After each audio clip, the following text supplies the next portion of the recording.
attendant training was something I was so nervous about because I'm not. In high school, I was never an academics person. I was always very bad at studying, but I relied on all of these tips to really help me thrive in training and get through it. And I feel like I did better than what I ever expected, and I really do stand by these tips I'm going to tell you in this video. If you don't know me, my name is Courtney. This is my first flight attendant video, to be honest. I usually do reaction videos on my channel, but I want to do some more like flight attendant related videos. So if you are a previous subscriber of mine and this is not the normal content, I'll see you in the next reaction video. But I just wanted to put out a helpful video for aspiring flight attendants or people that want to get through training and are nervous about training and stuff like that. So if you have any questions, just let me know down below. I'm a Wellington based flight attendant here in New Zealand. If you didn't know, I fly short haul between New Zealand and Australia. So I'm not sure where you're from, but I believe the training would be somewhat similar. Obviously we're learning about the aircraft, emergency procedures, etc.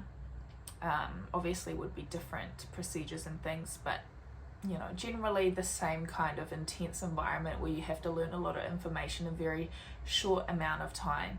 So yeah, let's just get started into the tips. Again, leave any questions down below. I'll be happy to answer them. So my first major tip, this might be obvious, but just pay attention in class. The instructors really emphasize on certain points that you really need to remember and focus on. So you should take these as kind of hints as to what you should be focusing on in your study session. So write down these things that they emphasized on during class, and then you can go home that night and then go over these certain points, because a lot of the time that's what you need to know for exams and assessments and things like that. So really just pay attention to the instructors at all times, because you could easily miss a hint like that or an emphasized point if you're, you know, rummaging around in your bag, or if you're in the bathroom or something like that. That's just something I picked up on in my training, and obviously it helped a lot. My second tip is to study in a way that best suits you, right? So for me, what suited me best was I would go to class, right? And I'll get home at like, I don't know, it depended on the day, but I'd get home to the hotel and I'd be so exhausted, and I knew that I just could not study because my brain was just like, you know, just so much information, just exhausted from the day. So what worked best for me would be, you know, I'd go have a shower, eat dinner, and I'd go straight to sleep. And I'd sleep by like 7 or 8 p.m. And then I'd wake up the next morning at sometimes 3 a.m., 4 a.m., 5 a.m. And I'd just study for like 3 hours before class, and head into class and do the same thing all over again. Whereas I listened to my classmates and they would be studying all night kind of thing, and then going to sleep and waking up normal time the next day. But for me, that just didn't work for me. So find what works best for you. Don't worry about what any other people are doing, how they're studying. Just figure out what works best for you and your body, and your routines as well. Because if I had tried to force myself to study at night after class, it would have just been a waste of my time, and that time is better spent for me resting and then getting up early the next day. Okay, next, something that really helped me was an app called Anki.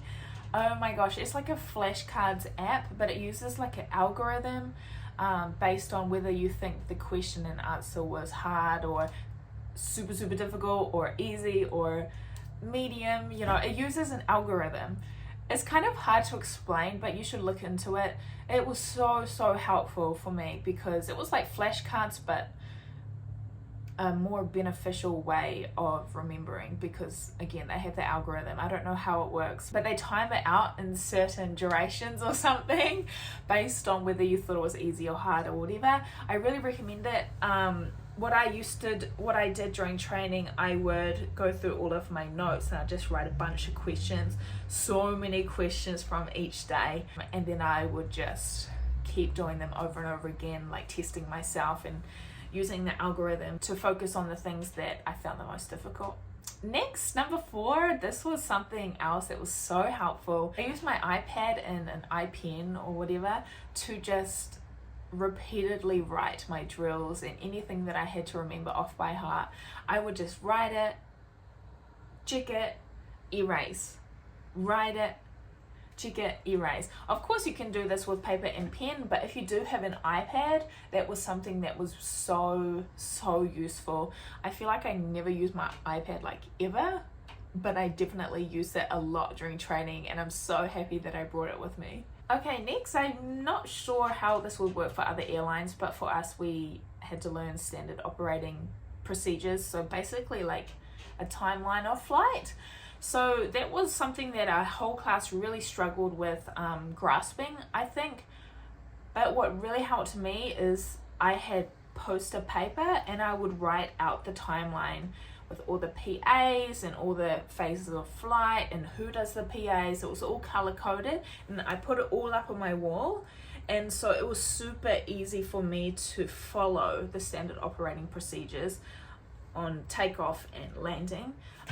Again, I don't know if that relates to other airlines, but if it does, that's what I did. I really recommend doing that, because when you're looking at a manual, you get all confused and you just don't understand. Like, I don't know, it just gets confusing. So if you really, it took me like 3 hours to sit down and figure it out and write it all out and make sure that I had a firm grasp of it. And then, I don't know if this relates to another point that I'm going to do, but with the standard operating procedures, I wrote that timeline, and then I wrote little cards of each stage of the SOP for takeoff and landing, and then I would act it out in my room. I think that leads on to another point that I'm going to get into later, but yeah, hopefully that helps for somebody. Great, next is something I recommend, it just all depends on you though, is to work in groups when it suits your study style, I guess, or when it suits you. Don't feel pressured to study in a group, but study in a group where you feel like it could be beneficial for you. For example, I worked in groups where we had to do practicals and we were practicing certain drills and stuff like that. I also found it really useful to get together to have kind of like discussion groups surrounding certain questions that we were unsure on. So that was really helpful for me as well. But on the other hand, I also mostly studied by myself. So it all depends on you. Don't feel pressured to study by yourself. Don't feel pressured to study in a group. Just, you can even mix it up like I did. You just have to do it based on what is best for you. Don't feel like you're getting FOMO if you're not part of a study group as well, when you know that it's not the best way for you to learn. This tip is something that one of my instructors told me, and I found it really helpful actually. He told us, don't just learn the information to pass the test, actually really learn it to understand it. If you get what I mean, like understand why something is the way it is, why we do certain things, or why we do this before that or this before that. There's logic behind everything in the manual. So really learn why that's in the manual, why it's written like that, why we do this, because that's what helps you retain the knowledge, and also it makes you a better flight attendant, especially if there's an emergency situation.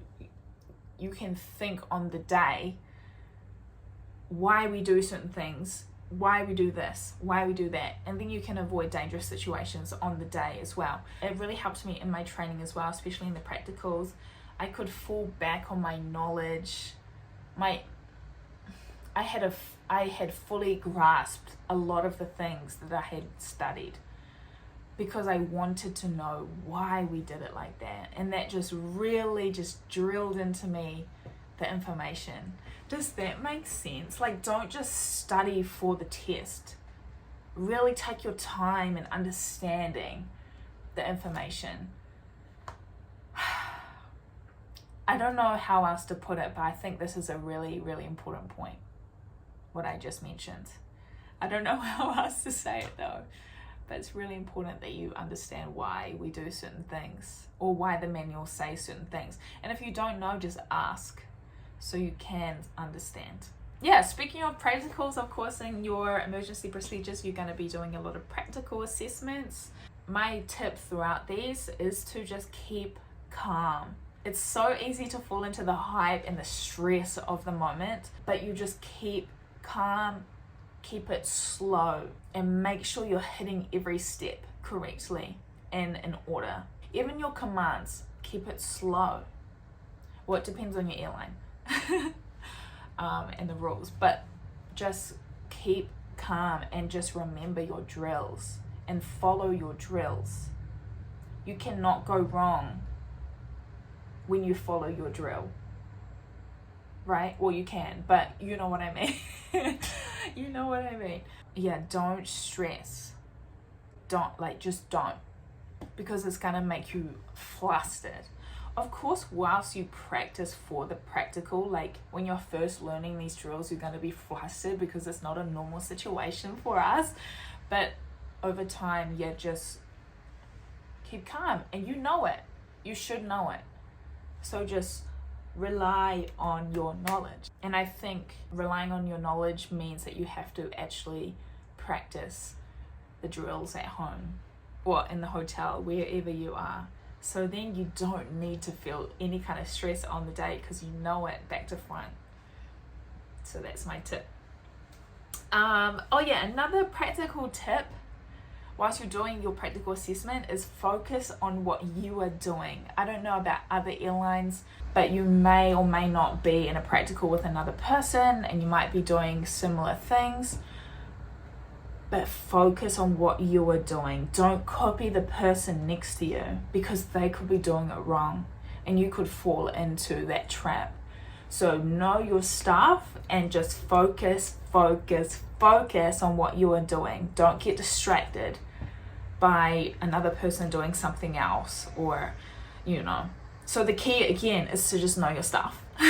Just know it, and then you don't need to copy and potentially get it wrong because of somebody else. Tip number 10 is so important, and I feel so proud of myself for doing this because I'm not much of a sleeper. I don't like to sleep, to be honest, but I made sure I got so much sleep throughout training. I really emphasized on it, because sleeping is when you retain your knowledge or something like that. Like your brain, I don't know what happens, but it's good for retaining knowledge. And also when you get to class the next day, you feel so energized and you're just paying attention every second that you're at the training center. And this kind of ties into tip number 1, where I said pay attention to everything that the trainers tell you, because I think if you're sleepy or you're tired or you're exhausted, it's easy to zone out. But if you get enough sleep, you're always going to be paying attention. So the next one, I kind of touched on this one already, is if you're confused about a concept in class, just ask. Seriously. It's so important that you know each concept super thoroughly and you understand.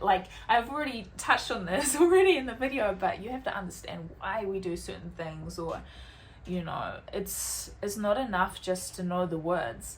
You actually have to know why and thoroughly know why we do certain things, because that's how you retain the knowledge, really, and that's what makes it real, in my opinion. So if you're confused in class at any time, or if the instructors just zip over something, you're like, wait. What? What just happened? What are you talking about? What is that? Just put your hand up and ask. Who cares? Just ask, because the instructors are right there to answer your question for you. They're right there. You can do it on the spot. You don't have to go home and wonder, what was it? What were they talking about? And if you ask there and then, you can understand the rest of the class, because sometimes if you don't understand one concept, you're just completely lost. So just ask. As soon as you don't understand something, just ask, because our instructors always said, if you're wanting to ask something, possibly other people in the class are confused too.